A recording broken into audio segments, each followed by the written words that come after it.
Could a classical cellist have any common points with a rock drummer? Well, it turns out they could.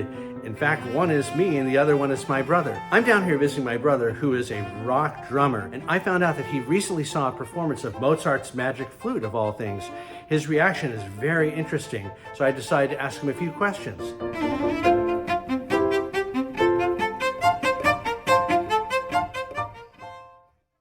Well, I think the first thing that intrigued me about it was that there was an option for tailgating before the performance itself, which is kind of a football tradition, so I found it interesting that they would attach that to an opera. How much did you know about opera before you went to see it? Did you even know that there was an opera called The Magic Flute?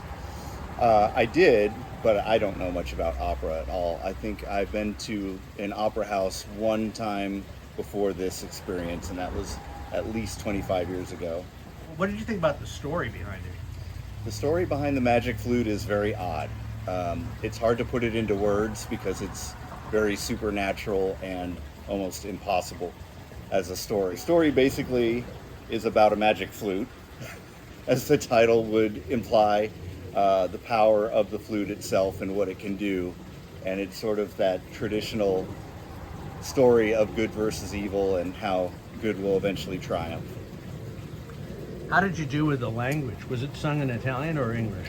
It was sung in English, but the funny thing with opera is you can speak English and understand English and still not know what the singers are saying, because the style of opera makes it hard to take each word out and understand it. So the nice thing about this particular opera is they had little subtitles in the headrest of the seat right in front of you.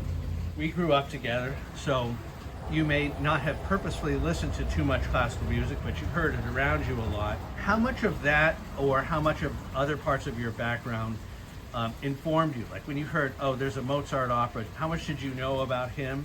Or was it just something you thought, hey, let's just go, why not? It was kind of both. As you said, growing up, I heard classical music in our house all the time.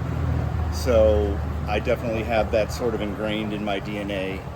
And particularly Mozart being one of the more well-known classical composers.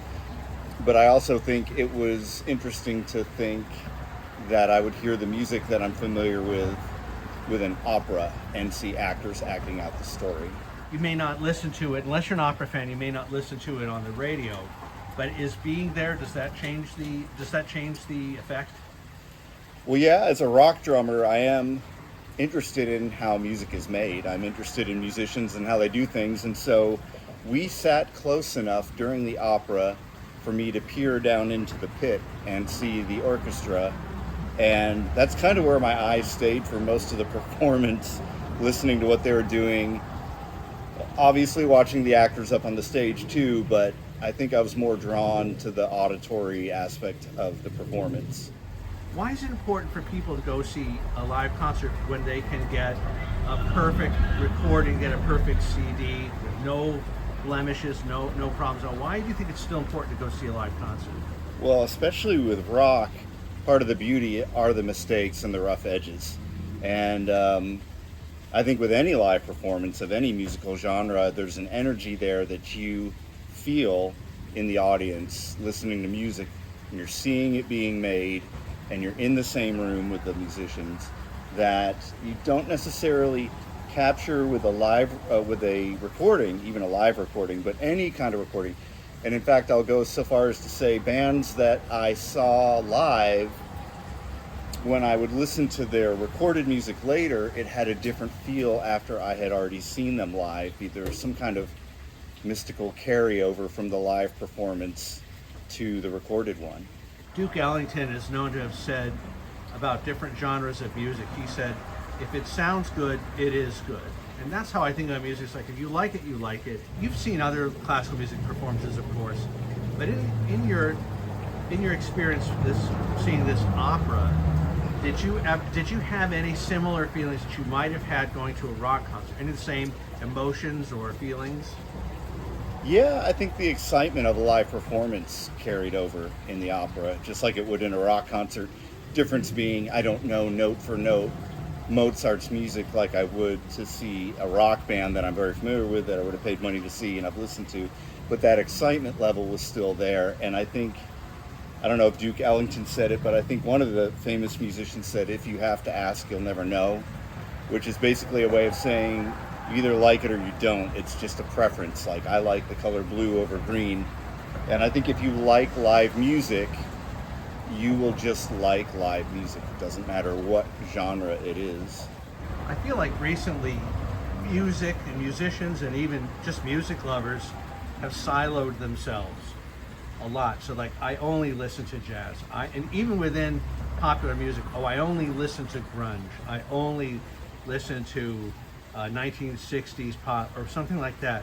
What are your thoughts on that sort of effect that's been happening the past few decades?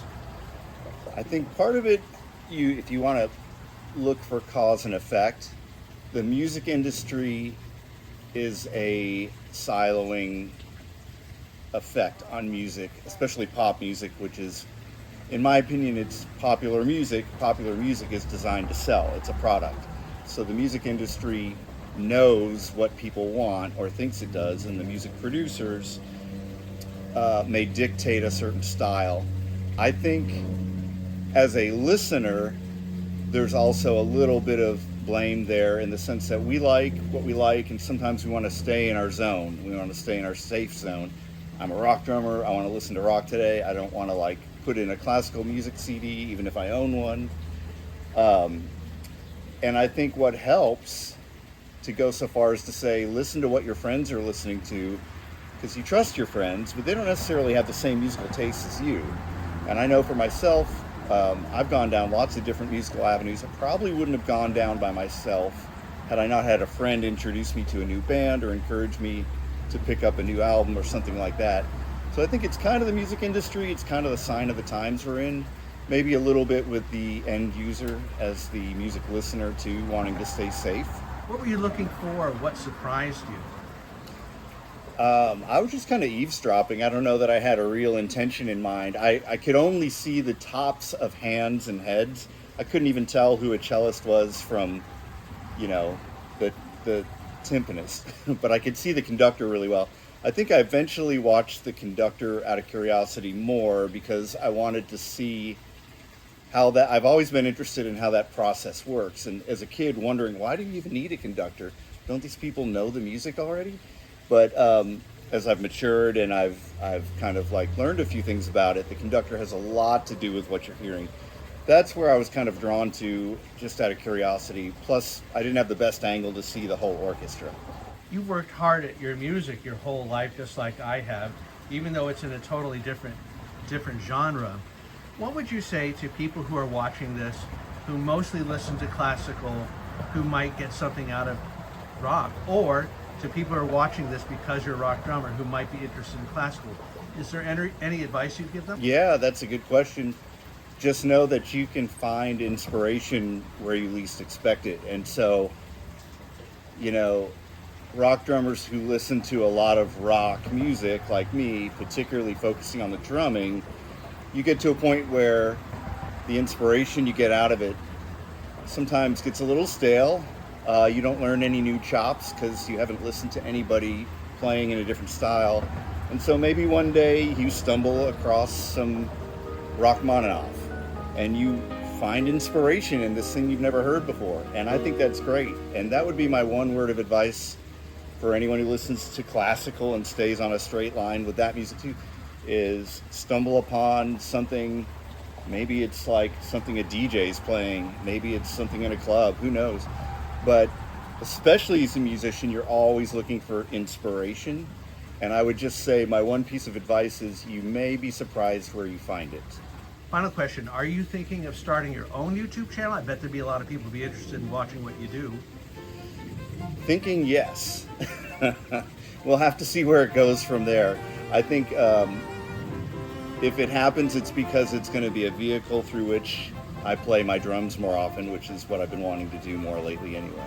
And what would the name of the channel be when you have it? I would say stay tuned on that, but it's going to probably not just be my name.